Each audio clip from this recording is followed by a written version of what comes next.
আমার কিছু দিবেন না? তোর তো অবশ্যই দেবো। তোর কাকা দালাল, তুই দালাল। তোরে দালালটা না দিয়ে তো তোর কাকা দালালি করতে খাইতে পারবো না।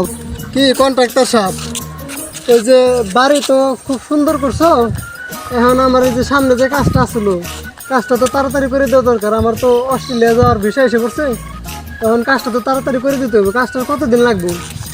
এই তো কাজ তো প্রায় শেষের দিকে, আর আপনি চিন্তা করেন না, 2-3 দিন লাগবো, হয়ে যাইব।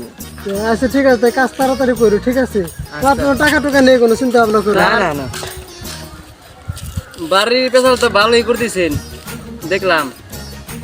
এই যে ভাইরা বানাইলেন, এই মিটারের পর মিটার যে রাস্তা দিছে সরকারে, 2-4 ফুট দিয়ে জনগণকে একটু বুঝে আপনি যে বাইরে যে করলেন, ওরা রাস্তাটা খায়া লাইলেন। কোনো কথা কোনো কথা আপনি ছিল কিনা বুঝি নাই, বুঝলাম না। বানাইছিল ওই যে জনগণের জিনিস যে খায়া লাইলেন, আর আপনার যে বাইরে বানাইলেন রাস্তার সব ইটু তো নিলেন। আর বুদ্ধি করে বানাইছেন ওই যে রাস্তার পারে চুরি করতে যে সমস্যা না হয়। আপনি করেন নাকি এমন কোনো দেশটা আছে এই অবস্থা, বুঝলেন না কাকা? কত মারছেন? আরে ভাইস্তা, সবসময় এত সত্য কথা বলতে হয় না, বুঝলেন? সত্য কথার ভাত নাই।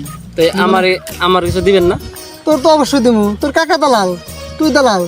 তোরে দালালটা না দিয়ে তো তোর কাকা দালালি করতে খাইতে পারবো না, বুঝতে? তোরে আমার পার্সেন্টেজ দিতে হইব।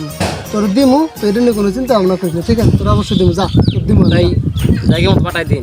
অবশ্যই পাঠা দিমু। দালালি দুলালি যা করেন সাবধানে করেন। এলাকার বোধাই মানুষ কিন্তু যদি টের পাওয়া যায় টিঙি টুঙি ছুটে লাগবে। আরে ভাই, তো কথা কইস না, তুই যা তো, যা তোর দাম তোর পাঠাই দিমু।